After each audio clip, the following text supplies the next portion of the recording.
like there's something about working with people, either in the hospital setting, in the ER, or at a restaurant, and that in general, learning how to deal with, great people, but also difficult people, all different types of people, does something to you and your soul. And like, maybe you learn that you love nurturing, you love giving back, you love making things and seeing other people enjoy your product and service. And it comes full circle. And now you get to share something that's truly your own and see how the city embraces it, if not the world embracing it. Yeah. I Am Consciously Curious, a podcast for those that are searching for meaning and fulfillment in their lives. My name is Victor Chan, and I'm on a mission to find out why people do what they do. I've interviewed white collar to blue collar, entrepreneurs to passion projects, and life is just too short to not produce meaningful work. Thanks for tuning in.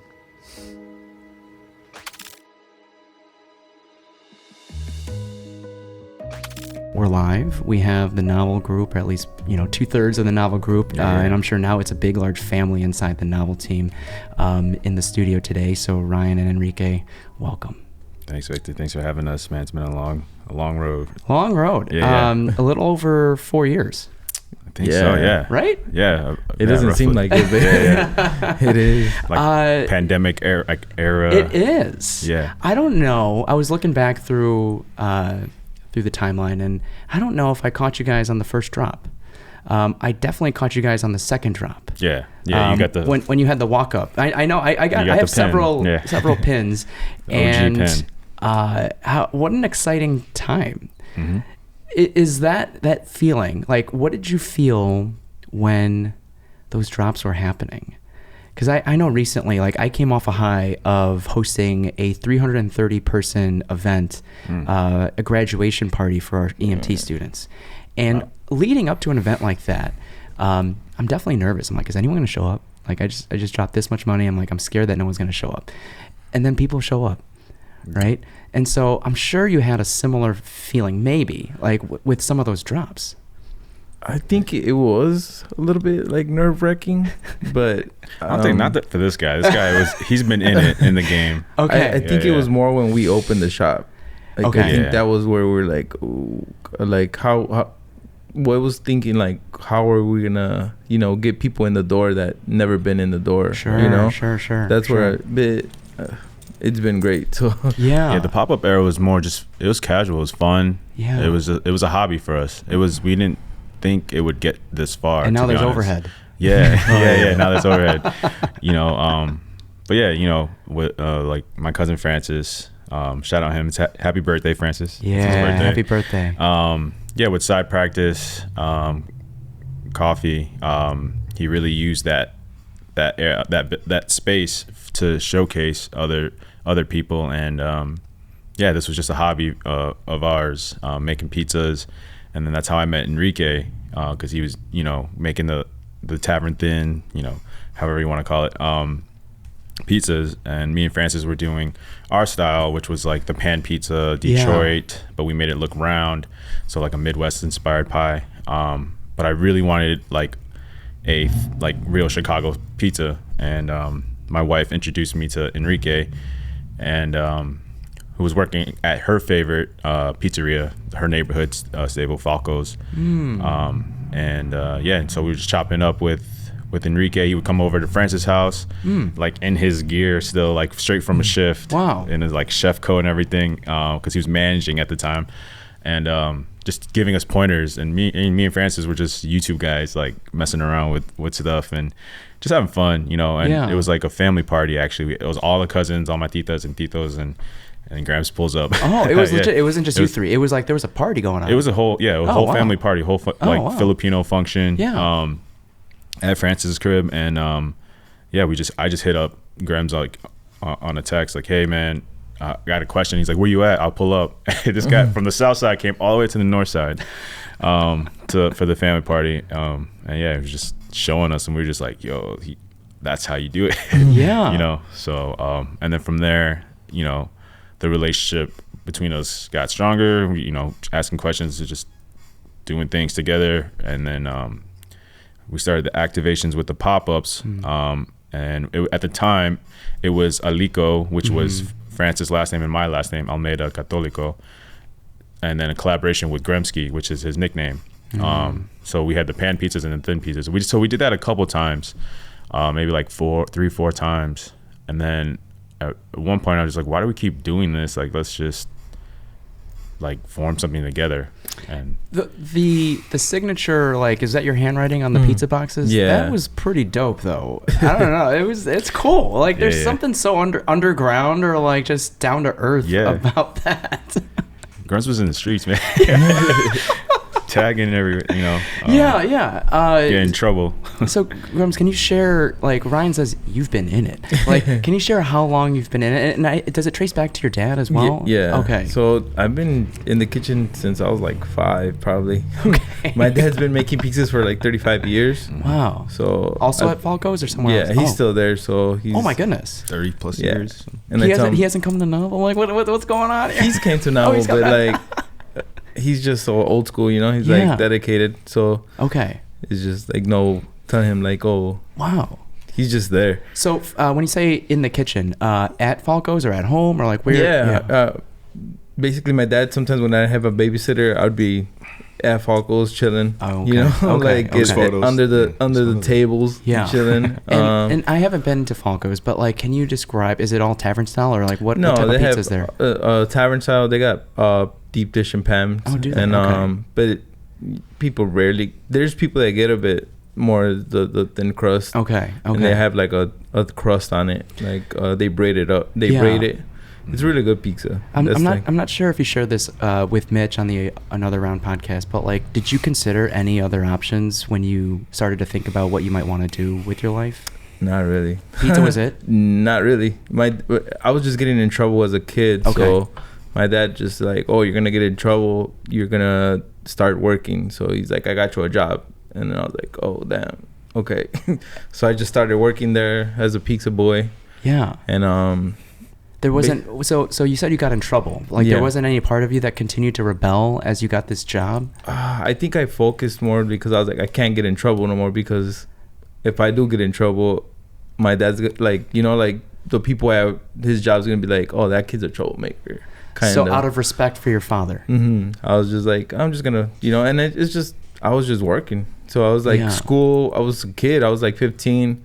I was going to school, then going to work. So it was just like, I'll get home like at 11. There's no free time to get in trouble. So since I was a kid, I've just been working. Okay. And I just started there as a pizza maker, and then I wash dishes, clean the restaurant, and that's what I would do. And then they're like, oh, like a couple years later, they were like, well, I think you're a good person to be a manager. And then they gave me the manager position, and I was running it for a while. At what age? I don't even remember, but I know I ran it for like 6-7 years, probably more than that. So when you turned 18 right? And you were still there. You were approaching graduation, you didn't consider college at all? Not really. Or trade school or anything? Well, my parents brought me when I was young. So I was born in Mexico, got here at 2. Okay. I went to school, and when that fast food thing to like apply for colleges, I didn't have a social security number. Oh, because I was undocumented. Yeah. So I was like, oh, damn, what the heck? And then my dad's like, well, you don't have, Okay. So I couldn't apply for fast food and then I was just like, well, I'm working already, like I really look at you, making do with what you got. Yeah, so I didn't really have that option, but I think if I would have probably had that option of going to college, I probably would have. I mean, I did have the option, but I would have to pay out of pocket. Yeah. And I just. What do you think you would have studied? I don't even know, man. I don't know. Dr. Grimes. It'd be cool to have a trade, maybe. Yeah. I mean, I know you enjoy your working with your hands. Yeah, so I'm not sure. I would like to be an architect. That'd be cool. Okay, maybe in the next shop. Right. But yeah, that was it. Yeah. And so manager for 6 years, and then is that kind of where the timelines connect? Like would you see shout out Evelyn? Like, would you see Evelyn on a regular basis? When we're younger, yeah. I would see her, but not like, you know. Oh, so you knew each other as friends, not Yeah. just They as went like to- a consumer of I've known of her pizza. since I was a kid. They went to Okay. Like church school. Sunday school. I Yeah. see. Okay. like in Bryan Park. They grew Yeah. up in that same neighborhood. Okay. It's funny, we walk our dog and all the time. She's like, yeah, this is where I met Grems.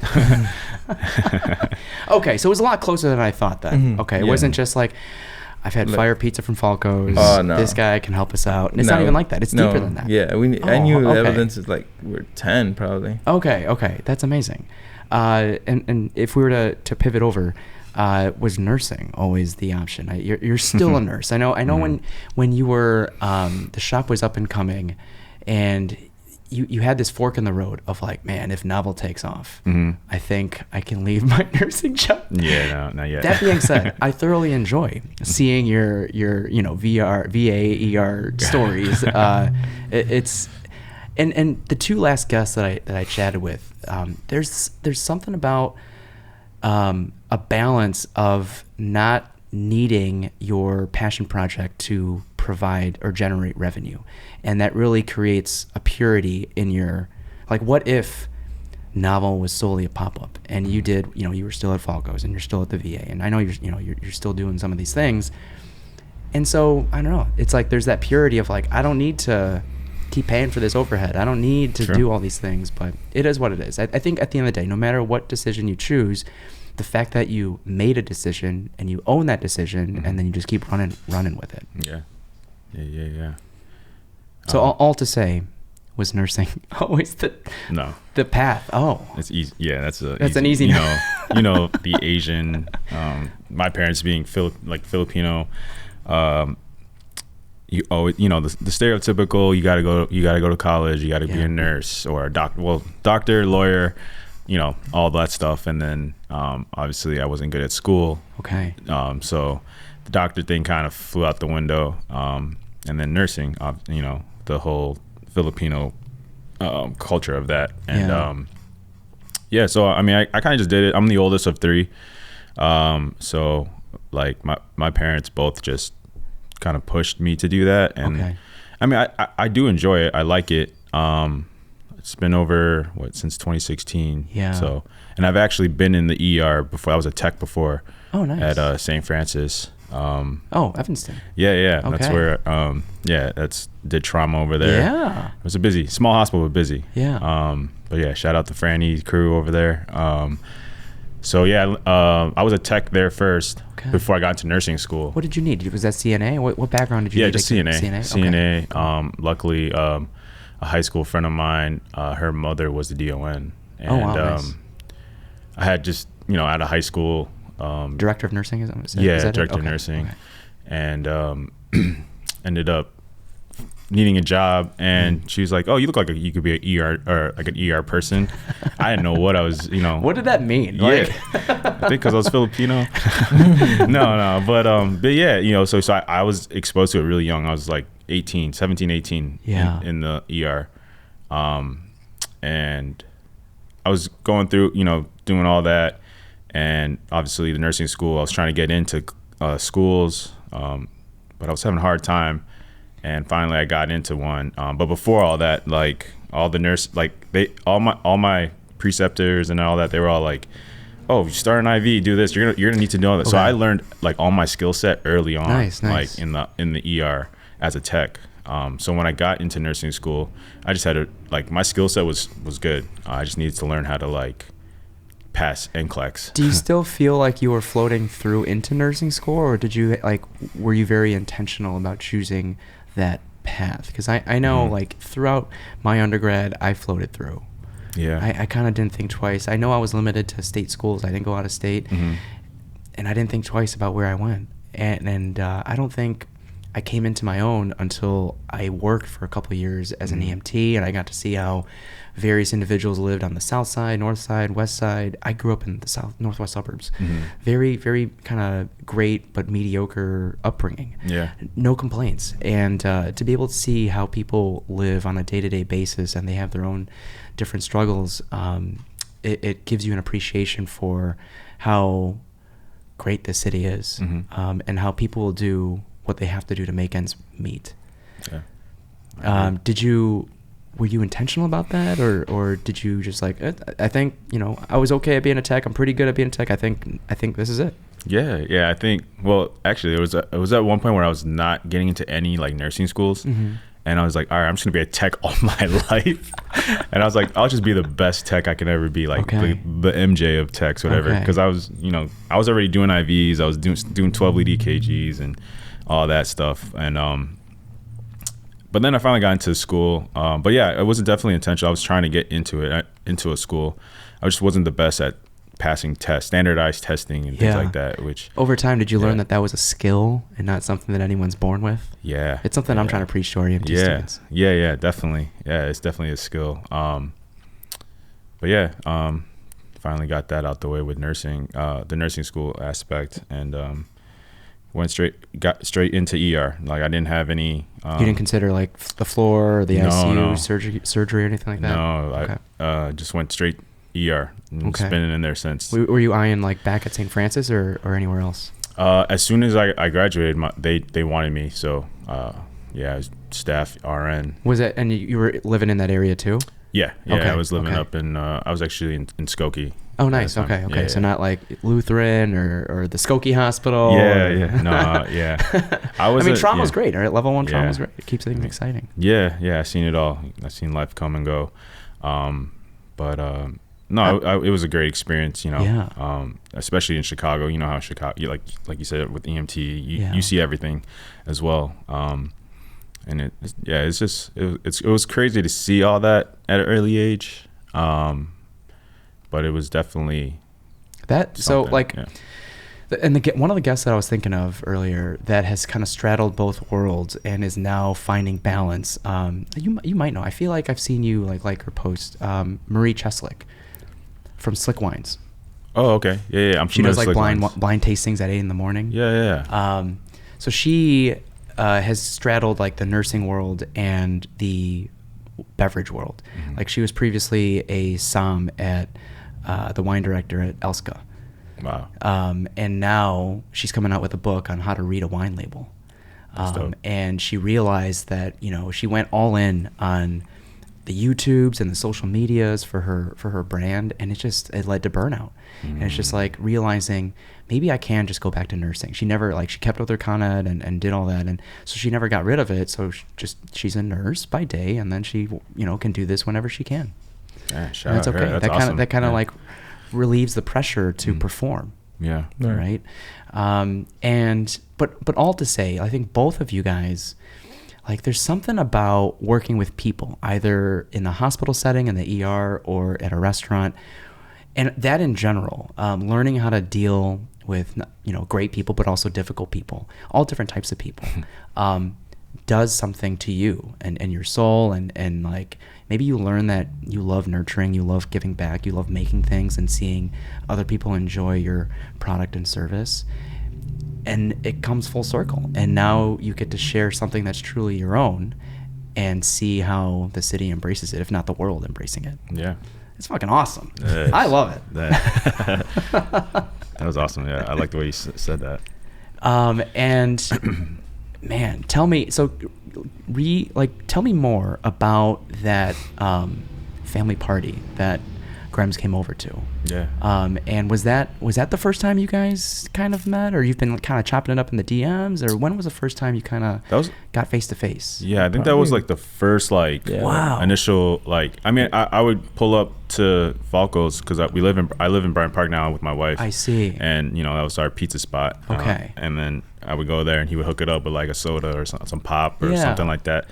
And but yeah, it was just through DMs, but like that at Francis' house, that family party, that was the first time we got to chop it up with Grems and get to know him more. And that's, did you know any Filipinos before then? No. No. Like how cool is, and you see it in the Mexican culture too. Right. Mm-hmm. Like how close everyone is. Right. And it doesn't take a holiday for your families to get together. Right. And I get lucky because my wife is Filipino and part of the Gotenko clan, and it's like their proximity to each other. Like when they immigrated here, they bought they like pooled their money together, the aunts and uncles, the titos and titas, and bought a building, and throughout the years have rented it out, but these days it's all family. Wow. And being on the same block has led to the easiness of them just want to come over, like that's it. Yeah. And that's something that now I think hopefully, you know, the cousins and the next generation are trying to either do for themselves or impart on the next generation with the nieces and nephews. And to, you know, and I see it with the Rizal Center. I see the renaissance, you know, after the food and beverage, but like just reinvigorating the Filipino culture in general. It's really cool to see. Yeah. Really cool to see. And so was that cool? Like, I guess from an outsider's perspective, I thought your first meeting was going to be just come over to our house, chop it up in the lab, let's make a pizza together. But it was a family party. Right. And so that's got to be a good sign of like, wow, look at how close these people are. This is something that I can see myself working. Like you want to work with people that you admire, respect, and enjoy working with. You don't want drama. You don't want people that are pains in the asses. But that seemed easy.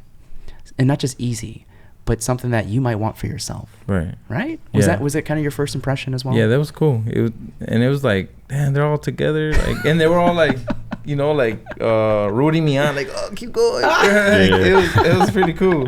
How many pies did you make that night? I think probably like 2 or 3. I don't remember. Yeah, like it was 2 different styles. We were doing the pans, and then Francis had the uni oven outside. And nice. So that was more of like we were trying to do like a tavern thing, but I think it gets too hot, so it ended up being like a Neapolitan, like something fusion hybrid. Okay. Still good, and I mean, we had good wine and a bunch of Red Horse and San Miguel's that night, so it was like, you know. But it was definitely a cool introduction. How many iterations of the pan pizza did you and Francis do before that family party? Because I'm sure that made an impression on you, Graham, of like, wow, these home chefs are like this is pretty good. Right. Man, I don't know. I don't know the exact number. It was definitely a lot. I know. Okay. It was a lot of my wife complaining of pizza again. So, like, and I think even same with Francis, with his family. But it took a while. I mean, we didn't know what we were doing. And me and Francis were just kind of learning, like you said, with YouTube and then knowing, like, as time went on, you got to understand, like, oh wow, those, like, it's literally like a chemistry, like it's you know, it's you got the proper ratios hydration, things like that. So we were messing around with sourdough starter at one point. You do different kind of yeast, and do we add sugar, things like that. So it was just and what about the process helped you persevere? Like, what did you see small improvements every time? Like, why didn't you just stop? True. That's a good question. Let me think about that. I don't know. I think I just like pizza. I guess I was just like, you know, pizza is such an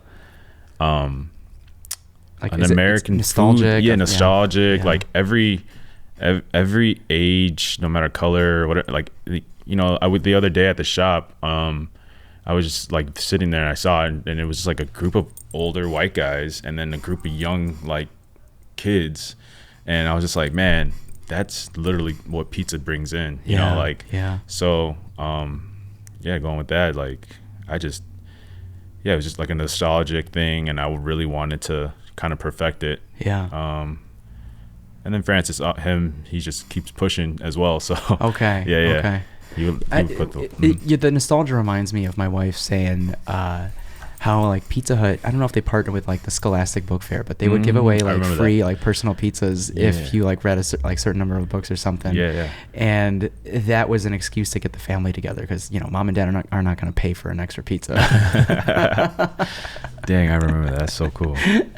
And tell me about how kind of contagious or infectious or inspirational like Francis can be when he plants a seed, and he shows you the potential that is within you, and he's trying to evoke that out of you.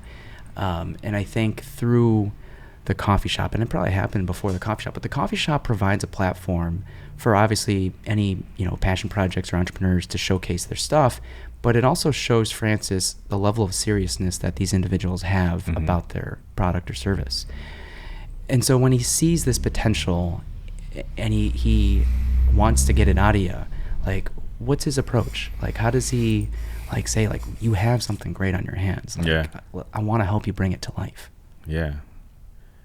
He just says, let's do it. Yeah, let's do it. Yeah, let's go. Like, let's go. Let's start something, No, Francis, he's definitely like just a rare individual, not too many people that I know would like invest or time, not even, just and believe on that in those individuals. To like make your dream happen, Yeah. It's just, he just makes it like, just do it. You got this. Like by any means necessary. Yeah. Oh my goodness. But yeah, Francis, I mean, were you guys close prior to the pizzas? Yeah. Like he's my older cousin. Okay. Basically looked up. He's like my role model. Yeah. In every sense. So I do strive to be like him all the time. So since I was little. But yeah, I mean, Francis is definitely a special individual. Yeah. Someone good to have on your team. Yeah. And he's doing a lot of, I mean, his resume speaks. So yeah. And it's tough because like, I'm sure he doesn't like expect you to be like, how do you go all in without leaving your day job? Because you haven't left your day job. Right. Yeah. That's gotta be hard. Yeah. I don't know. I think it's a good team chemistry that we have overall, I think for a novel, we try to leave our egos at the door. Yeah. And just, work as a team. Basketball was my first love, so kind of implement that in a lot of things. So like a lot of team things, our meetings are always like huddles and things like that. So I incorporate a lot of that, like that background with things. But yeah, still doing the nursing. Yeah, definitely growing pains as you learn to, and the culture kind of takes shape on its own. Like the team kind of takes care of culture after you kind of started it, and then you kind of you just steer it. You're not solely responsible for upkeeping this positive culture, this kind of group mentality that you've started. Right. I remember thinking of like your first couple pop-ups. I remember getting a haircut at Fernwood, and they're like, "Oh yeah, we got to pick up today," and they brought it back to the shop and everything, like Carlo and Patrick, and I'm like, shout out Fernwood. I grew up with those. Yeah, those are my guys. I grew up with special. those guys. With basketball as well, or just grew up in general? With PBA basketball, man. Okay. Those guys were like, they were tall too. So they were the all-stars. But yeah, like growing up, they were the barbers like in high school. So like I grew up with all those guys. Oh wow! I met them when they were at Andres. Yeah. And then I remember Andres. And then getting to see them, and now, and they kind of took your spot at what Matters of the Heart. Yeah. It's so cool. Like how lucky are we to be? I don't know if it's a Chicago thing or just like everyone has this kind of like give and take mentality of like just you're on the up and up. Like let me here's a spot for you. Yeah. Right. Yeah, and we're still doing projects. We just did a project with them a couple weeks ago. Okay. With Tita Tootsie's. Oh, nice, and then, nice. Yeah. And it was hosted at Fernwood after like their 7-year anniversary. Yeah. So we're just all like our generation of us where we grew up we're all like just trying to build together. Yeah. And that community and it's a beautiful thing. It's like at some point you realize that all you have to do is kind of pick a vessel, like a vessel for obviously to pay the bills, but a vessel for like self-expression.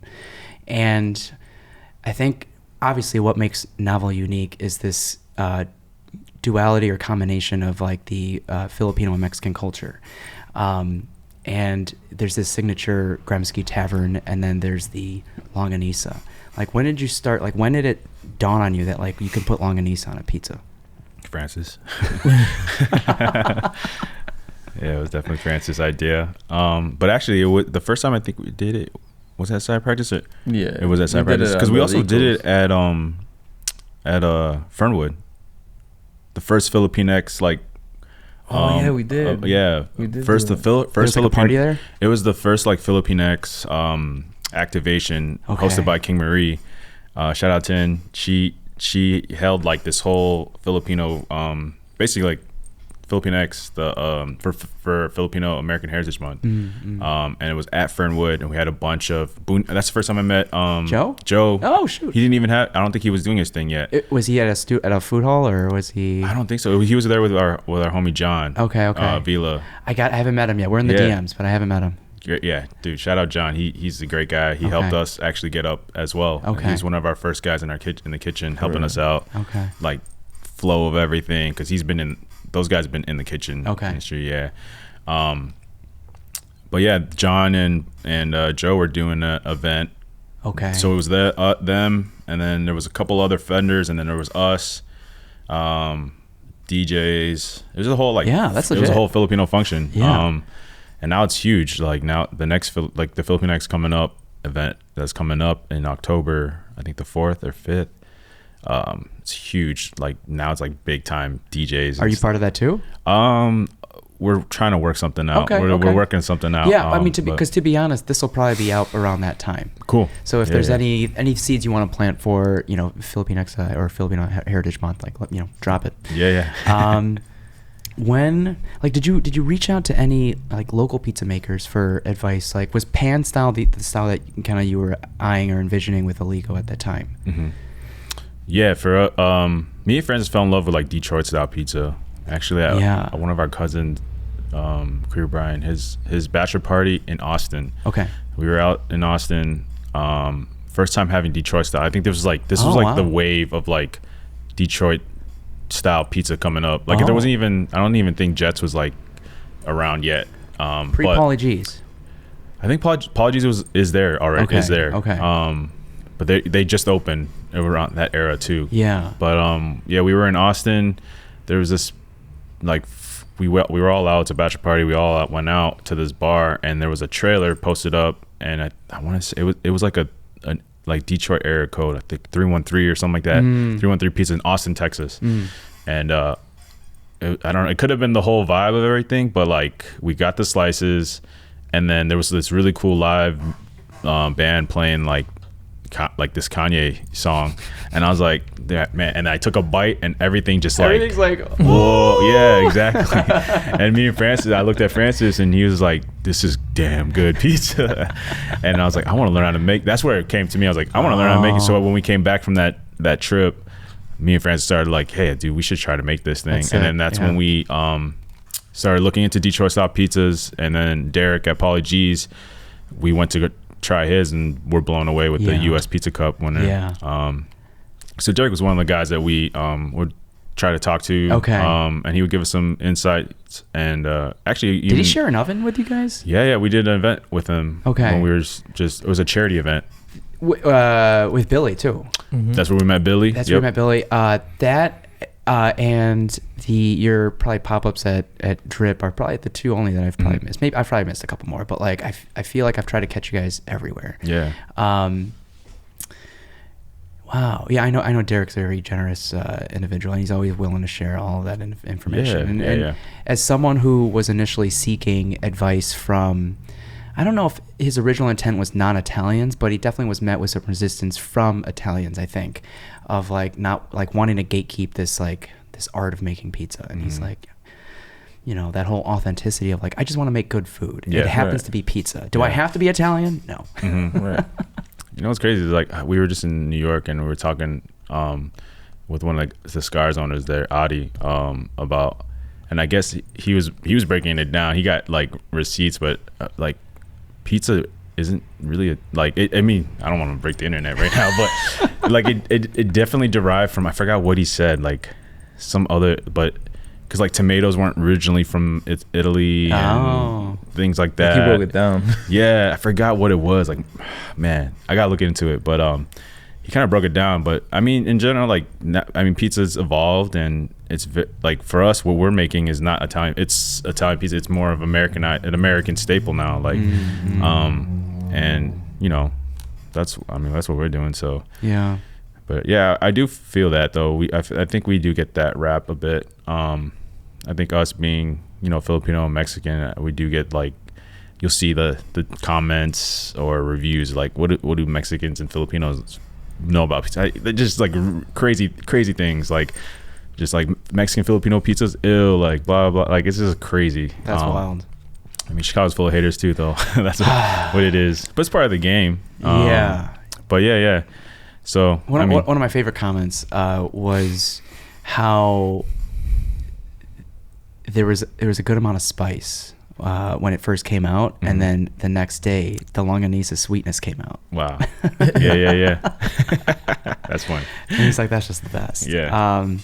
Yeah, no, I know. It's like sometimes the hate is kind of undeserved, but at the same time, it's like there's this level of hype that sometimes is hard to maintain or like upkeep.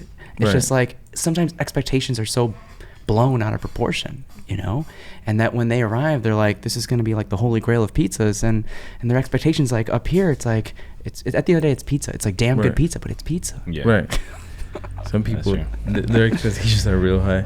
Yeah. And then there's just, I guess, different how do I say it, like perceptions of things, because like I remember like the first couple like weeks we were open, someone came in, and at the time we were just learning everything. It was just whole pizzas, carry out at the time. You had to come in and order. We had one oven, and some lady came in. She's like, do you have any hot and ready pizzas? And we're like, no, every pizza's made to order. She's like, what do you mean? Like, give me like hot and ready, like just throw it in the oven. I'm like, no, it's lady, not. Pizza Nova's down the street. Yeah, you know, it's like, so we get those kind of crazy questions, like those remarks all the time, but it's fun. Is it a lot easier these days with the slices, or that kind of same vibe? You still have to wait for a slice a little bit. I think it's easier. Yeah. You're just kind of dialing it in now. Yeah. Like everybody's on the same, you know, same like we're not running out of slices. We're trying to keep them, you know, ready. And then people know like to manage their expectations as well. Right. And then now when they can phone it in, it probably helps, especially if they want to pick up. We do online ordering right now. Ordering now. Okay. We're working on opening up the phone lines. Okay. Maybe it's like on a need to know basis. Yeah. What about, and there's no delivery yet, right? Not yet. Okay. That's also another goal, but yeah, not yet. Damn. So is it like initially when you first started, you're like, yeah, we're gonna have all this stuff ready to go, or like what made you realize it was kind of harder than you thought to get up and running with at least delivery and some of those other aspects? I think or is there more out of your control? Because I've told Robert from Millie's, like that was probably my only gripe, is he uses the freshest ingredients and they're so wet that by the time you get it, you have to eat it, and if you're transporting it, it's going to be a sopping mess. That's what kind of keeps me away from delivery, because I don't know what the quality of the pizza is going to be when it arrived, you know. That's why like Uber Eats and all that, like I don't want to do it, because they don't, you know, those workers that do it, it's just a job to them. They don't care about the pizza. One time I tried to do a Uber delivery to my girlfriend's flower shop, because I knew they were busy. I was like, they haven't ate probably, I'm gonna send them a pizza, you know. Dude, the dude slid the pizza all on. She's like, dude, look it. And I was like, oh man, I was trying to especially if you got that ricotta in there. I was like, I was trying to do a good thing, and look at this guy slid the pizza a bit. It's like that's one thing, like the quality of like the food, how is it still gonna get hot, or you know, like I really advise people to go try it at the shop and just, you know, eat it there fresh, you know. Even sometimes people order it for pickup for like a specific time. They don't get there at their specific time. They get there 25 minutes. I'm like, the pizza's been hanging out for a minute, so you're not gonna get the same quality.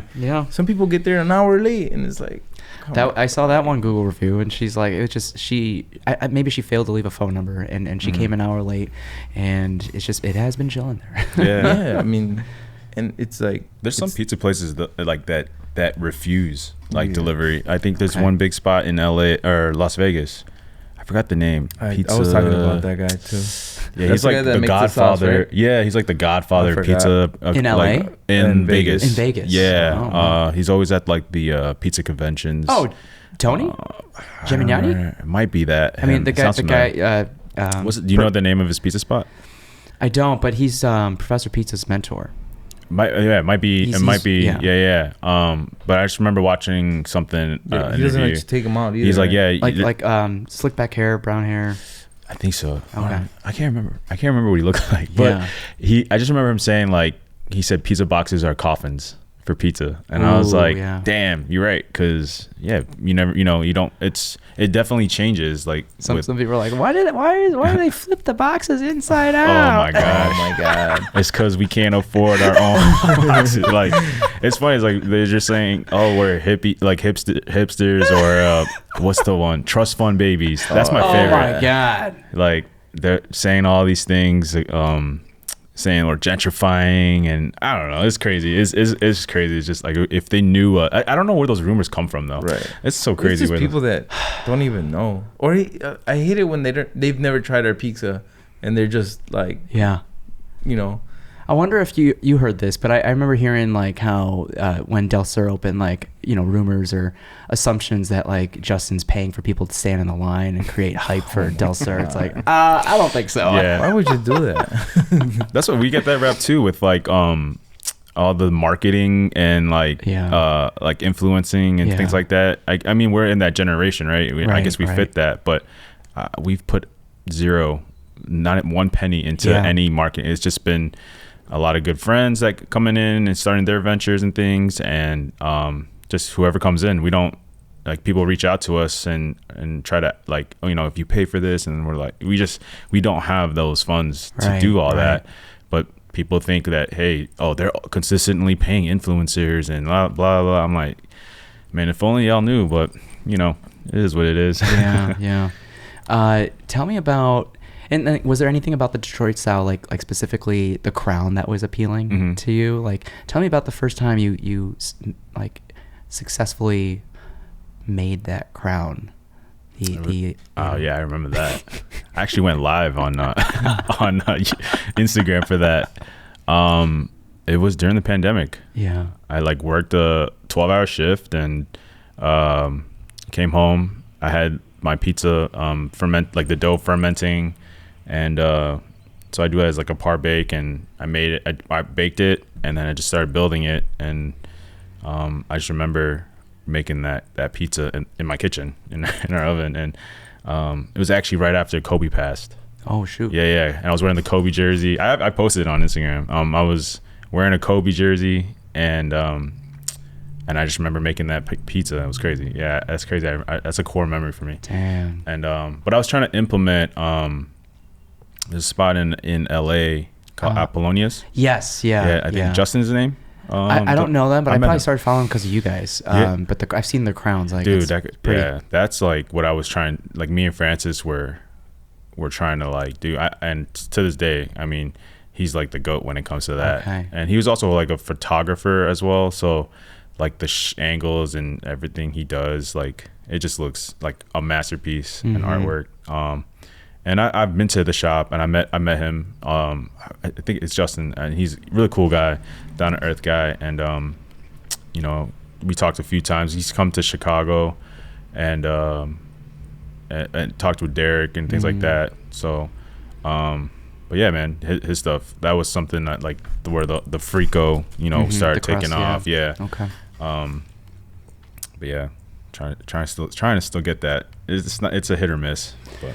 Yeah, it's tough, and then probably another thing that probably gets crushed in the transport process as well. A little bit. And then when the pop-ups first happened at Side Practice, like, people would crush it in their cars. This is like COVID times. People would crush it in their cars. Yeah, we were like Francis put up a door, right? So you couldn't come in anymore, and then you just gotta get it. It was a crazy time. Little slit. Yeah, because it was like that peak pandemic. Yeah. Like, there was a bunch of protocols, masks. You couldn't. 10 feet, 6 feet apart. Yeah, pickup like times. Yeah. So it was those were crazy times trying to maneuver that. And then we had a crazy snowstorm once. Oh, yes. Yeah, that was. Yeah. Like, it took me like 2 hours to get home that day. Bro, it was bad. Yeah. What was your first? People still pulled up. We sold out. We sold out that day. That was crazy. Yeah. What was your first open pop-up? Was it when you got your residence at Matters of the Heart, or what did you pop up, like, where people can interact with you? Oh. Yeah, it would be at Matters of Heart. Wow. With our homies over there. Shout out Tuna Apple and the whole Hidden Characters crew. It was an awesome project, and that was kind of what set the tone. Him too, Tuna, like, he was he was telling me like, oh, when are you gonna leave nursing? He was like lighting that every time. And he's like, and but yeah, man, those guys, yeah, it was such a fun project. So we turned their clothing shop / art, what do you call it? Art, kind of gallery studio into pizza, like a speakeasy pizzeria in the back. Yeah. Totally illegal. Yeah. mean, parking was tough around there, but people made their way. Right by Oz Park. It was crazy. Yeah. And some people didn't understand what we were doing. And again, we didn't really understand what we were doing. It was a fun project that we were trying to do. And we did a whole, like, they do like, with Hidden Characters is a really cool brand that does clothing. And we even did a whole collection with that. And we did some stuff. Those guys go crazy, and like we had these guys from Tokyo Vitamin. They came in, did a whole DJ set, and sooner or later we saw Chance the Rapper coming in. Vic Mensa was pulling up. They got good connections. Joe Fresh Goods. Yeah. But yeah, that was definitely, and that's like something that kind of sparked what I envision with Novel. Okay. As that more just becoming a brand rather a boutique or bespoke or kind of, yeah. Or more, you're taking like more than just pizza. Yeah. Okay. More than just pizza. I would like it to become a brand eventually rather than just a pizzeria. And I think there's a lot of we're seeing things like that happening all over, especially in Tokyo, Paris. So if you were to make it real, like what do you mean a brand? Like what like goods or services do you see aligning with the Novel brand? I definitely want to just really do cool merch. Because the merch is fire. Yeah. And I mean, my brother Fred, shout out Fred, he's like our art director. He's graphic design, and he does all the, all our stuff. But yeah, just I really don't know. I want to do things unorthodox, like with crazy hats or a tee or a collaboration with a certain artist and things like that. Not just keep it like a mom and pop spot. Which Chicago's full of, and that's we love that. Like we grew up on that. We respect that. And we're not trying to interfere in that lane. We're trying to do something else different for Chicago. Yeah. Did you ever get what's that word? Like, not anxious, but like, did you ever get caught up in your feelings when you see individuals like Taylor Bennett, Chance, or Joe, or whomever? We'll talk about Derrick Rose eventually, but like, do you catch like that feeling of like awe, like, oh my God, I'm like meeting my hero, like, or is it more like grounded and inspirational of like, I love the work that you've been doing. I love you as a person. How do I do my own thing? I think a little bit of both. Yeah. A little bit of both. I mean, initially it's like, oh, whoa, that big name, you know. But when it comes down to it, yeah, I definitely does. I think it does ground us to try to do what we can do and what we could do with art, what we're capable of, and try to get to the same platform, that certain individual got it to. Right. So, but yeah. Okay. And was there always like a kind of endpoint to your residence at Matters of the Heart? Like, when did it feel ready to jump to the next step? I think we were just waiting for Novel. So we were just waiting for the building. So you were eyeing. We signed our lease during that time. Okay. And yeah, Nick, the Hitting and the Matters guys, they were just open arms. Like, you guys could stay however long you want. Oh wow. We don't. It's a fun spot. It's a fun space. It's unique. And so once we were there for, I don't know how long, I can't remember. It was about a year. Yeah. And we signed a lease with our building now in PIlsen, but unfortunately it was like some zoning issues and things like that. I remember Francis having to go speak on your behalf. Yeah, he became a lawyer that day. But yeah, we were stuck for a while with that building. And it was also just an old spot. It used to be a corner spot called Speedy's, and our landlords now are actually the kids. This family still owns it, so people come in, from the neighborhood, like, oh, this used to be Speedy's, and they're like, yeah, our landlords, they own, Yeah, so in a way, same owners. Like, are you really gentrifying the place? I guess our trust fund and stuff. I don't know. I wish we had a trust fund. But yeah, it's just it was longer than you thought. Yeah, it was a lot longer than we thought. Yeah. It's not an easy process. Did you hire a GC, or did you do a lot of the stuff by yourself? Everything was by ourselves. Oh shit. We just got it out the mud. Yeah. Yeah. Yeah. Where did you get the scoreboard and the bleachers and all that stuff? The scoreboard, we found it on Michigan. Facebook Market. Yeah, we went to Michigan. I found it on Facebook Market, and it was cool. I think he wanted like $500 for it, or it was like a more stack. Than that. And then he brought it down to $5. And then he messaged me like, "Hey, just letting you know, you're up for grabs for the scoreboard, and you were the first one that messaged me. I want to get it out of here. I'm letting it go for $100. Can you pick it up this week?" And I was like, "Yo, this guy's selling the scoreboard for $100. You want to go pick it up?" And we ended up picking it up. And when we picked it up, there was a snowstorm. Oh shit! Yeah, coming back. So it was kind of crazy. And then we had the measurements, and his pops had has a extra, like the extra long XL Yukon. Okay. Oh, nice. So we did the measurements. It was like, oh, it's gonna fit. Oh, nice. Because the guy said it's split in half. Yeah. So I was like, okay, cool. Oh, like okay. it like the bottom come out. Okay. We go there, and then I was like, oh, does it split in half? He's like, oh, we just gotta cut it up. And then he bought a saw, and then stuff, it wasn't cutting. And I was like, damn, dude, like this thing doesn't fit. Yeah. Like, how are we gonna get it? He's like, I got some ratchet straps. You guys could put it on top. So we put it on top of the thing, and that's why it was a full functioning scoreboard. Oh, cool. Full function. It was actually really cool. And then on our way there, we lost a piece. Yeah, we lost one of the panels. Because you put something in the panels. Yeah, we put a pizza box. Yeah, that's what it was. Okay. Yeah. So now it's just a display. That's cool. It does still make noise if you plug it in. It's a good waiting area. Yeah. For anyone waiting.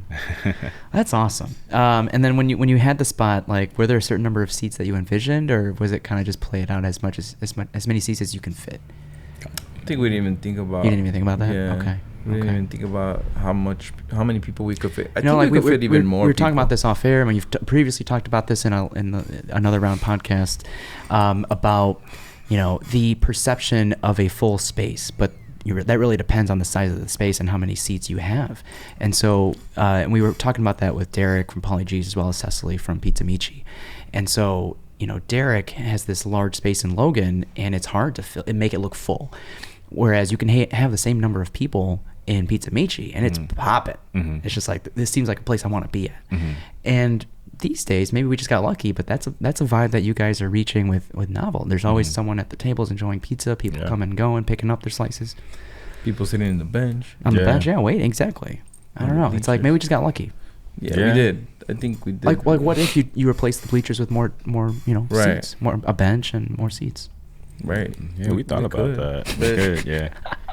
I think we're fine where we're at. Yeah. We could extend it more with more people. Like not too many people are lingering, right? Like they kind of eat their pizza and kind of just there's a few that do, but it's like we don't have alcohol, so that. Okay. I think if we would have alcohol, that would. Do you need a permit for BYOB?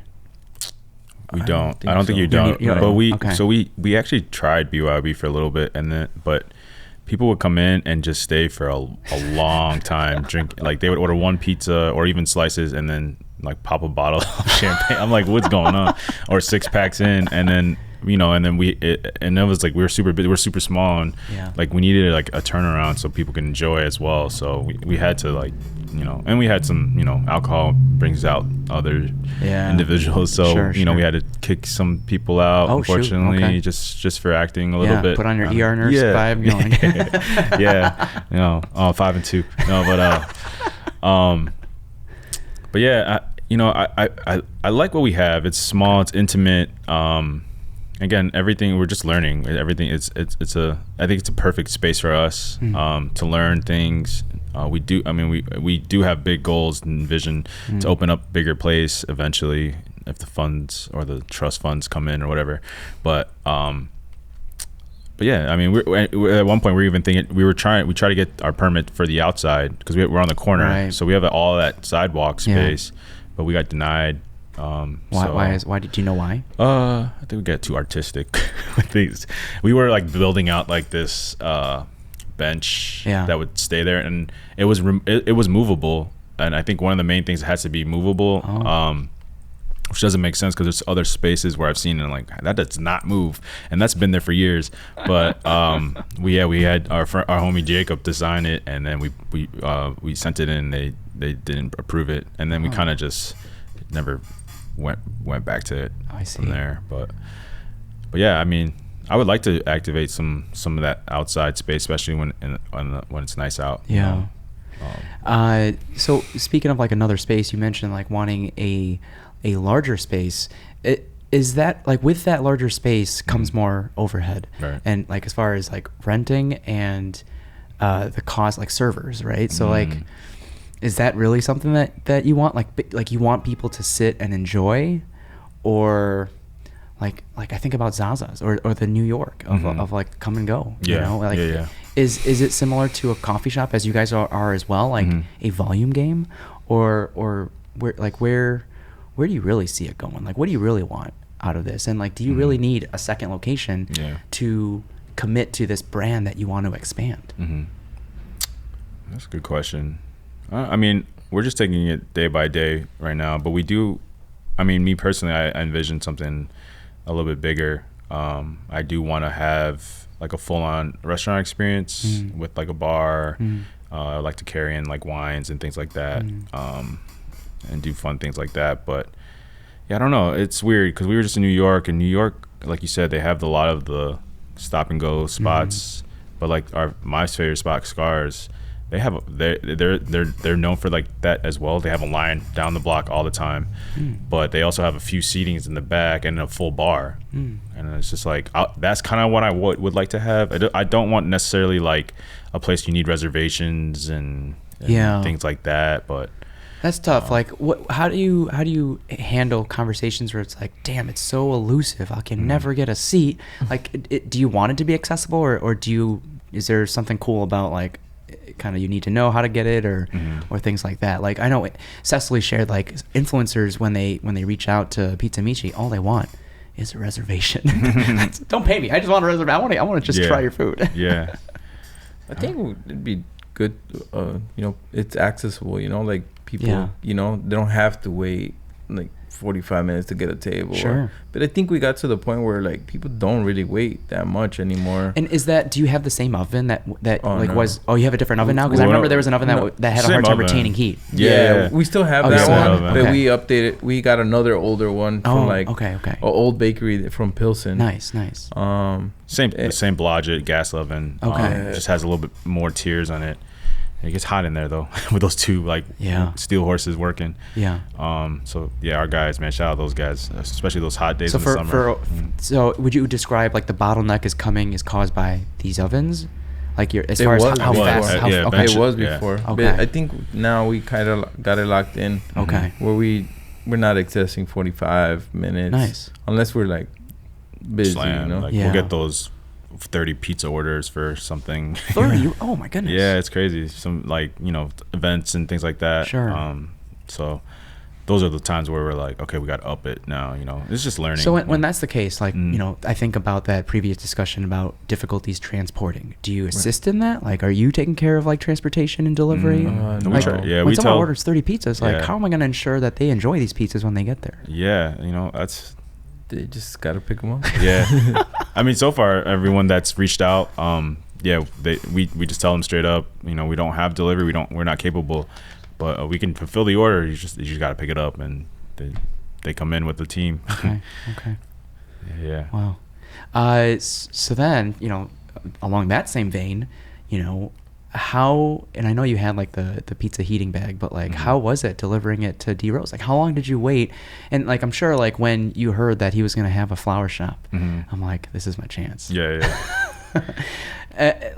Describe that, because you met him like in a van and it's like on a different. I don't know how far away from the flower shop that was. It was in Lincoln Park, so it was a little bit. But I had some insights, luckily. one of my homegirls, she just it was funny. I don't know if I should be saying, but she say what you want to say. Yeah, no, it's cool. But it was funny because she just hit me and she's like, "Yo, D Rose is here. They're doing a shoot for his." It was like during the his retirement. At the park, like they put flowers on the ground. Okay. Yeah. So they were just doing a shoot with Adidas, and she's like, "I'm just gonna let you know D Rose is here. If you do whatever you want with it." And that's when I hit Graham, like, "Yo, I can get a pizza D Rose right now." And he's like, "All right, run it. Let's do it." Nice. So it wasn't like, it actually worked out. I don't know what, it happened perfectly, to be honest. But yeah, he was we arrived right when he was finishing his shoot, and the pizzas were still hot. I got there in like 10-15 minutes. It was like no traffic. It was weird. It was before all that construction started too. So but yeah, I got there in like 10-15 minutes, had the heating bag, and then saw my homegirl, and she was like, "Stand right there. He's gonna walk like right here." And I was like, "All right, cool."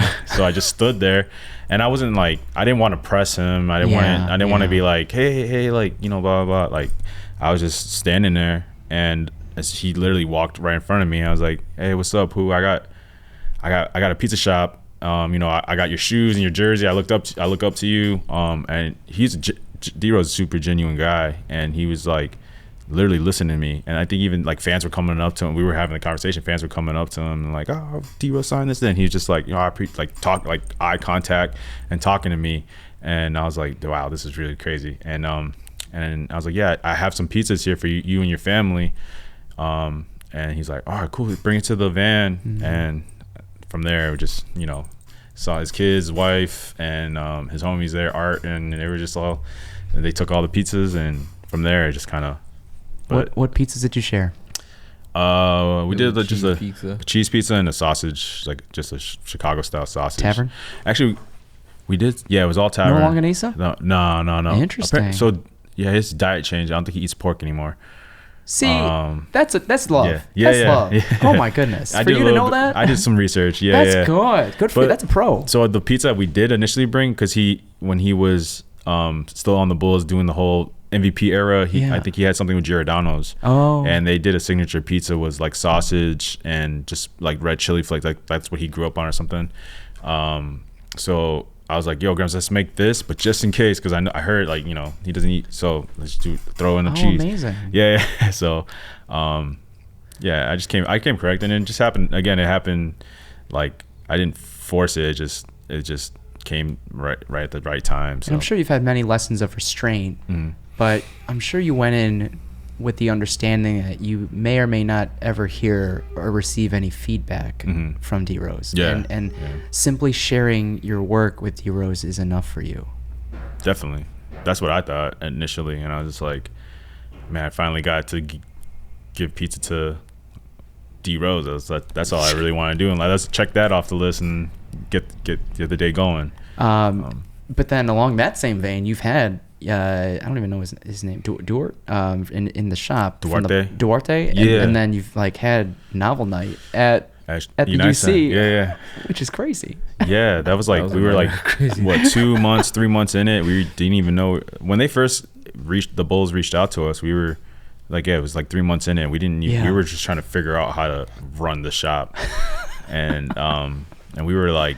It was crazy, but it happened so fast, and it was a great opportunity. We were super blessed. But yeah, it was crazy to see. Did they share a reason, like why they wanted to honor Novel? They were just showcasing a bunch of small businesses throughout that time. Wow. I know In Good Spirits was featured. A bunch of other small businesses were featured, and we caught the eye somehow. I saw the reel of giving away a free Novel pizza. Yeah, that was cool. And then a Kobe White jersey. Yeah, it was crazy because again, basketball was my first love. So it's like to tie pizza and basketball together, and I always like it's crazy because when we got the jersey, I think it was my homie Jordan or my brothers. They were like saying like, I never made the NBA. Like it was always a life, like growing up, like you're gonna make an NBA, but I didn't make it. I got the skill set, not gonna lie. I wasn't tall enough but when they handed us the jersey, it was like I literally got a jersey from Chicago Bulls. That's like sick. So it was kind of like, you know, a very. Did it have your last Full name, or circle. was it the novel? It says novel sick. pizza on it, but cool. just in general, That's just so to cool. work with the bulls and like do that, it like. That's what's fun about entrepreneurship. Yeah, exactly. It was Like crazy. speaking of, like, I wonder if you've had conversations with Falco. No. In the sense of like I don't want to assume any envy or anything like that, but like when we were teaching this EMT class at UIC, they would have never allowed us to collaborate with whoever we want to collaborate or throw this extravagant graduation gala for our students. Right. And so that's what I mean, like this open canvas that we have as entrepreneurs. You can work with whomever you want to work, establish your own brand, whatever you want to do now. And it's very liberating. And I wonder if, you know, Falco's was like, damn, Grem's made it. I don't know. I'm not sure. They're sure. like They got- very Southside. and They're I know there are old school. Southsiders that are so old school. They're like, Yeah. I'm happy doing what I'm doing. Yeah. I don't need to do any of that stuff. Yeah, I'm not sure how they feel. There's like they gotta be like old employees there. Like the old lady that runs she's probably like, man, Grant's got his own spot. Well, that's what I told them. Because Or maybe they're just proud, you know? It's just, well, I was working at Falco's for I don't know, Yeah. 12 years, and then I stopped there and I opened up another pizza place. Okay. Well, I didn't open it up. I went and applied, and they're like, "Oh yeah, we're looking for somebody to manage the pizza section." And I was like, "Well, okay." And then they're like, "Yeah, you're hired." And I was like, "Okay." So I took over that, and then I worked there for a couple years, and then the main person for the whole kitchen, he ended up quitting, and they're like, "Oh, well, we see it in you that you could take care of the whole restaurant," and I took care of it. But then COVID came, and then it was weird. It was just busy, like takeout and everything, and we just had a small kitchen, and it wasn't working. Okay, And, yeah. I was like, my uncle messaged me, and he's like, "Hey, my job's hiring," and I was like, "Cool, I'll apply." And this is for Owens Corning, machine operator. Oh, so wow. we were building roofing shingles. So I was there work. building. I was operating a big machine. You didn't have to be in the union or anything like that? Yeah, we were in a union. Shit, okay. So I was working there for. Well, I got hired. You know, the guy was like, "Oh, well, you don't have no experience in manufacturing." I was like, "I don't, but like if you give me a chance, I'll learn. Yeah. I'll show you how to I work." And he's like, "Okay, cool. You're hired." So I quit that job, and then I took that job, and I was working there for a bit, and that's when Novel came up, and then I just quit there. That's awesome. But like divine I timing. remember going back to Falco's one day, and then my manager, which is Ryan, was just talking. Well, one of my other coworkers, she was like, "When are you gonna come back?" Because I think I even like went there and they were busy, and somebody had You were called helping them off, out. and then I just like took over, you know. And then the guy was like, "He don't know how to make pizzas." Like, what? He's like, "Shut up and just keep working." And then I just like, you know, I was doing my thing, and then she's like, "When are you gonna come back?" And I was like, "I don't think I'll come back to a restaurant unless it's mine. Till I open a pizza place, then I'll work back into the restaurant industry." Is that the last conversation you had then with them? Okay. Not really, Oh, okay. because I would always go there, and she's like, "Nah, you're gonna come back," because everybody at Falco's, they quit, go work for like 2-3 years somewhere else, and then they'll go back. That's their safety net. Yeah. So or they'll just it's just they keep coming, you know. So I was like, I don't want to be that. I don't want to do that. I don't want to like think like, okay, I'm gonna go try this restaurant out, and then if it didn't work there, I'm gonna come back. Like I'm just gonna keep exploring what I could, you know, testing my waters. Yeah. And it was like I said, she told me like, "Well, when are you gonna come back?" I was like, "I'm not ever gonna work," because then I was already working at the plant at the for Owens Corning's, and I was like, I don't think I'll come back to the restaurant industry unless it's my own place, because I'm okay. And she's like, "All right, cool." And Factory gig though was a blessing in disguise, because that's when I was like, that's when I pitched to Grems.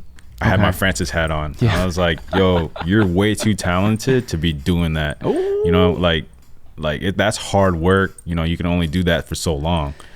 Like, you're way too talented, bro. Like, we got to do something our own, and that's kind of like how I think that's what like working that and his realization of that and stuff like that. But yeah, it was honestly the best thing in disguise. So what's it like these days, after years have gone by, to put on an operator or owner's hat and being the steward of the ship, the leader of the team, and kind of like in charge of maintaining a standard and a culture that you want to maintain. Because at a certain point, that kind of removes you from the art and love that brought you there in the first place. So have you learned to dance with it and balance both? Yes, it's hard. Yeah. It's harder. And you still have your day job, so it's like, it's super hard. While you're there, it's like, it's hard. We're learning every day. But that hat is hard. It's hard to wear. I mean, it's difficult. We're still, to this day, we're that's like our biggest, I would say our biggest, what do you call it? Trouble or whatever that we're trying to troubleshoot. Pain point? Yeah. It's something new that we're not used to. We've both worked, and it's a family affair, right? Like Evelyn does the what is her role? Because she responds to all my emails. She's my boss and everything I do. And then what? John and Fred? Yeah. John, Fred. Fred's the art director. He's helps with all the merch designs, any events we do and things like that. John is my middle brother. He is like a senior barista, manages the front of house and things like that. But there's a lot of family in there. Right? Some people say don't work with family. Yeah. Here we are. I mean, I trust my family, so I would like to work with people I trust. But knowledge in general, I think we we try to do everything as a family. We try to do outings and get to know everyone. We try to showcase others as well. That whole Francis mentality as well. Like if you have something to, we don't mind showcasing it. Kind of like it's kind of like how Conan started too. With I think they did one of their first pop-ups at our spot. They did. Yeah. They were late. They were. you were there. I wasn't there, but Julius told me. Julius was like, "Yo, Ryan." I think Ryan called me and he's like, "There's a line, bro. Like, where are you?" Because I had Grems pressing me. He's like, "Yo, there's a line of Asians outside. I know they're not here for pizza." So, and then that's when I hit Francis. But and we got some talented kids. We got a really young team. We're super proud of them, and we see a lot of potential in them. And we want to try to see like naive. You can't escape naivety. We were all naive at one point, right? And you can't kind of escape or berate mistakes unless they're made over and over again. But like if someone's willing to take this challenge on and learn, and as far as if they're front facing, they interact with individuals that come through the doors like in the way that you want them to interact in, and like that's all what else can we ask for? Right. And if they're willing to grow with you and if care at least most of the way of what you guys are trying to build, like that's all you can ask for. They can't care almost like 100% as much as you guys do, but if they can understand that they're a part of something that's special, I think, and that in and of itself can be tricky sometimes, but when you've gained this like online presence that you have, is it hard to showcase or like impart the specialness that you guys have on new team members, or do they come in with a certain preconception of like, I'm joining something pretty cool? With our new team members like come from word of mouth, like someone already on the team's like, hey, I have a friend that would be a great. Some are word of right mouth. And some are just like people that walk in. Okay. And then like, oh, we see how you guys are doing, But sometimes they don't see like how hard it is, like. But they want the prestige without the work. But then they'll see it like, oh, damn, they weren't playing. Yeah. I think. That our influence of how big we got so quickly, it does bring it like the newcomers. They appreciate that, and they're like, yo, you guys have been doing crazy things, like I like what you guys are doing, would like to be part of that sure. Journey. So how easy was it to decide to partner with Caruso's? Because we're blessed to have a few decent Jardinera companies in the area. Yeah. Well, I mean, I just wanted to have a good quality, jardinera, Yeah. and I was just using whatever was like available at my, where I was getting the supplies. And then Caruso came and like he's like, "Yo, I have this," and then we were just talking, and then try it out, and I was like, "Yeah, you took the initiative to come to me and be like." Some people would just be like, "Well, you should get it," and he's took initiative to came like to our doors, come show it, Yeah. and talk. So yeah, we respect. We respect the grind and the hustle for that, and the family business. We got to know His dad we get to brings know the jardinera. his dad, Oh shoot! Strong okay. man. He'll drop it off. So Yeah. it's pretty cool to see that. Now that I'm thinking about it, like with that, do you try to filter as much oil out of it, or do you? Yes, you we do. do. Okay, right. Yeah. Okay. Because that if makes not, sense. it'd be especially with the mess. longanisa and jardinera. Yeah. Because the longanisa has fat. Yeah. So Yeah. it's a mess. Trust me. We Trial did and a error. lot of trial and error. Sure, Like if sure. you like really see, like sometimes I go back to my pictures to see like the improvements we've made in our pizzas, and it's like, damn, this is crazy. Yeah. We've moved forward. Right, Something that looks really good now. Just it's crazy. But we're still improving. Oh, I forgot. The one place you guys popped up at, you smoked out the whole place. Urban Trees.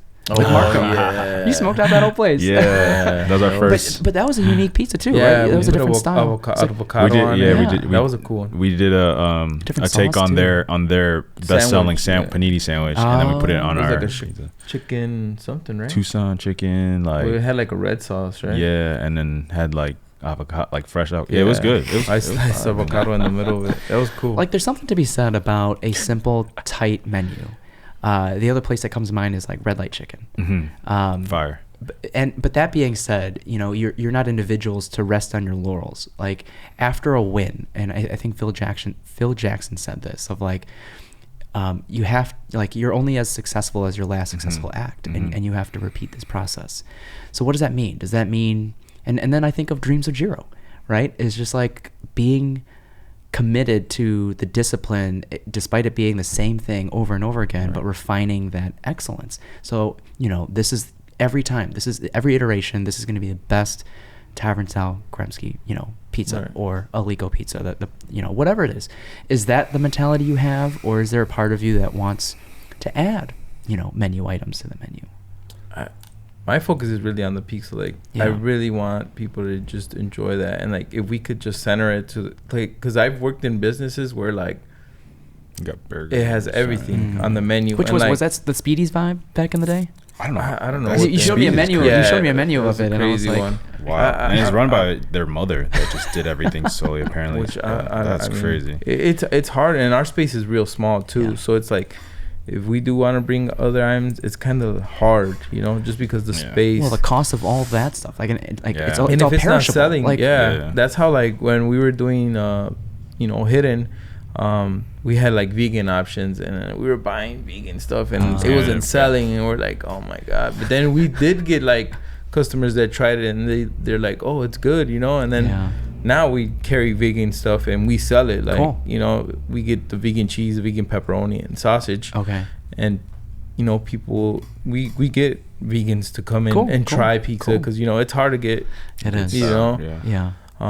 Can't we don't do gluten free yet? Not yet, but Not yet, we're okay. trying it Trying. out. Okay. Yeah, Yeah. I think I have a crust ready for that. Okay. For my people that sell the stuff. Yeah. Ours is, again, our kitchen's super small, so it's I like know. trying to figure again, like cross contamination and Yeah, things like that. okay. We don't want to Get somebody do, sick. yeah, basically. So we want to try But to do yeah, it the smart way. I think if we would expand, it'd be adding a couple items, but not like crazy. Because like I said, I've worked in restaurants where they have so many things, and like you're not even focused on that. You're just sloppy working it. And I think if you have like 3 main courses, I think that would be enough for like bring people in. What about any apps? I know you have fries. Yeah. Any apps? I know people go crazy over the salad, the Caesar salad at Pizza Michi. Yeah. It's legit. Yeah. Do you consider things like that?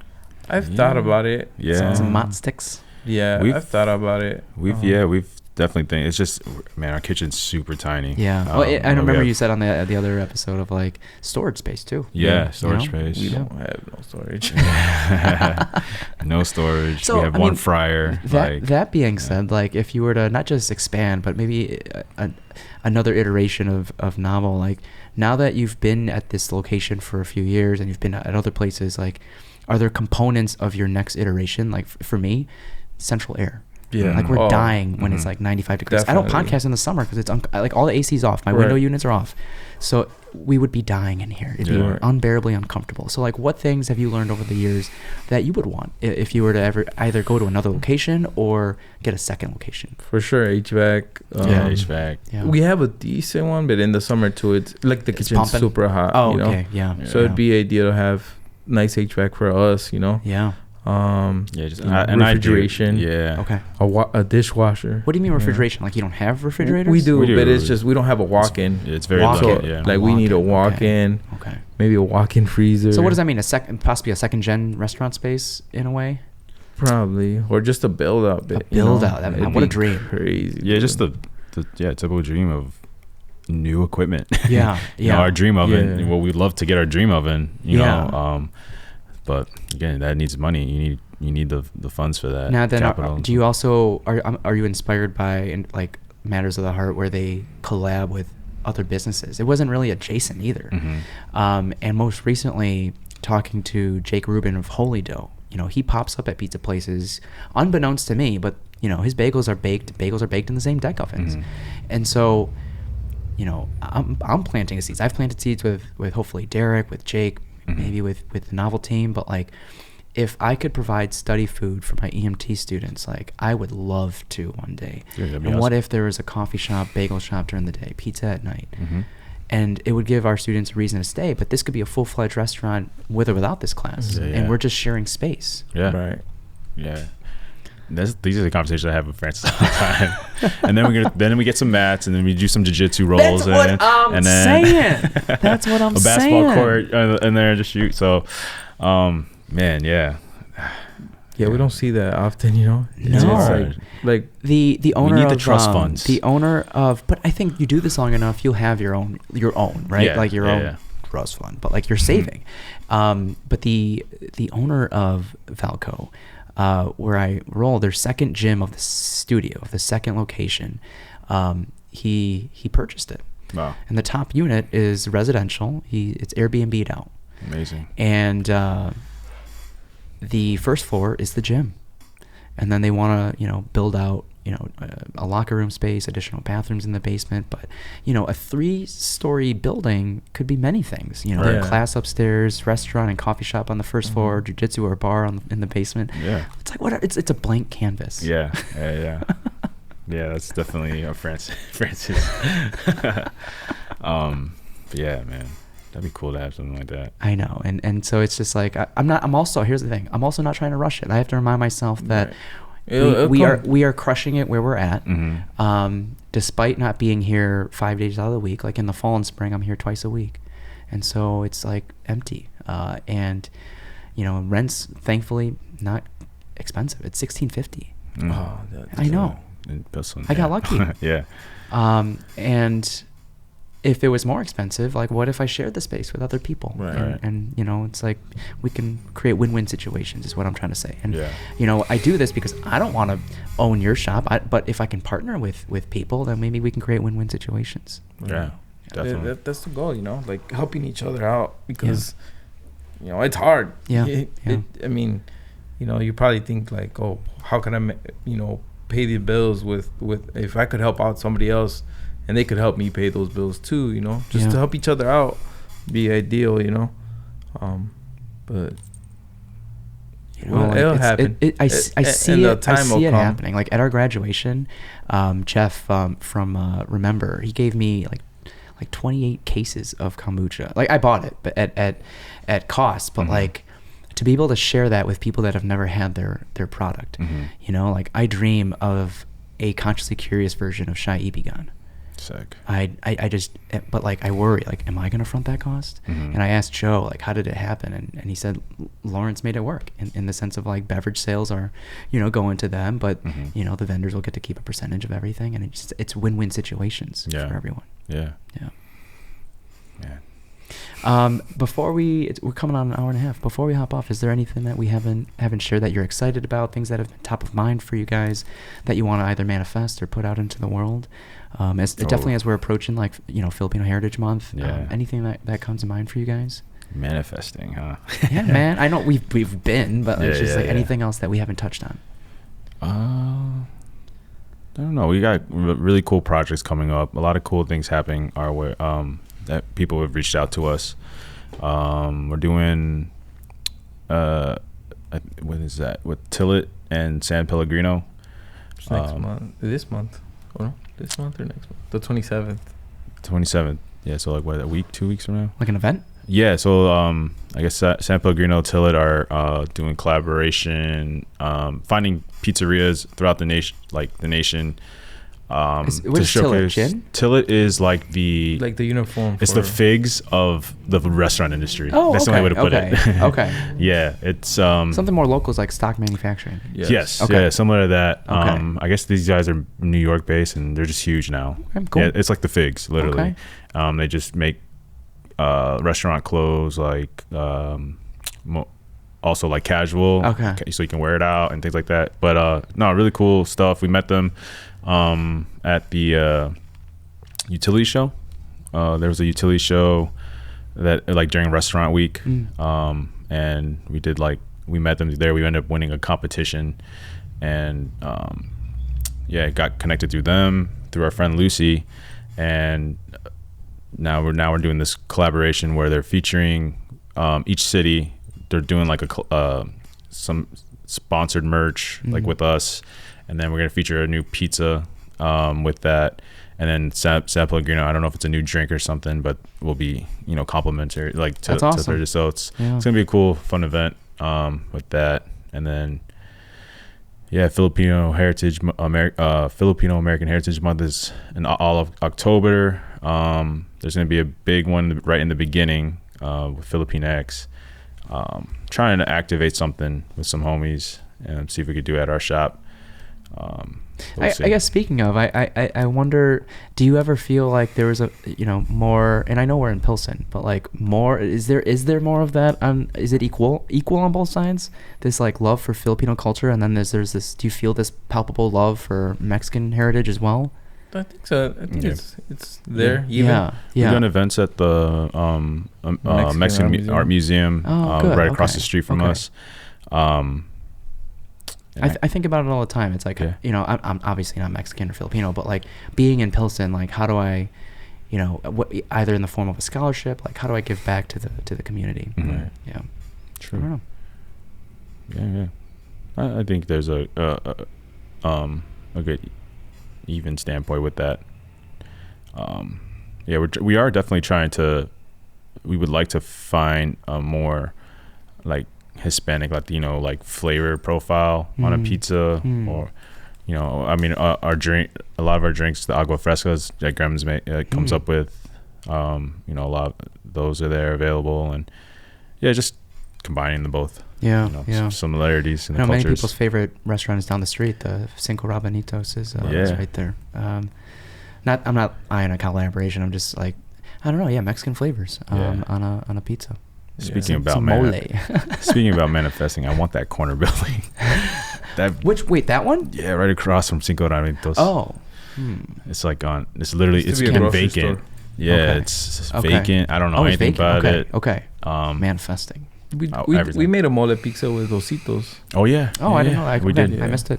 With our friend Mike over there, his family in Little Village. So we did a take on their flavors. With that frico crust, I can see quesadilla. I can see that happening. I don't know.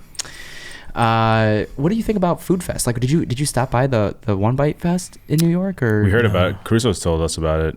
We were there. We were just there for Friday. Yeah. So we came. Like it started on Saturday. There are some that are better than others. Like as far as logistics, and how do you share a slice that is up to your standard when Yeah. you're not in your own kitchen. Right. No, yeah. That's the That's hardest part. Yeah. And that's one of the biggest things why we haven't done any. Okay.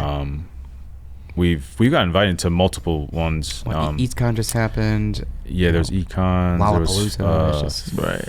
Was it Pizza Fest, things like that. Yeah. And we're still learning. Like we don't know. Like our That's fair. Yeah, you like don't want we- to overextend yourself. Yeah. We would love to do those events eventually, but yeah, we got to make sure home base is running appropriately. But yeah, it's just so tough to do those type of things and get the right equipment and things like that. But I would like to do some of those. Yeah. Cool. Yeah. You don't have to mention this or talk about it if you don't want to, but I know you were close to your dad, who's no longer with us. Yeah. Did your dad get to experience or see your rise into this, with your love of pizza?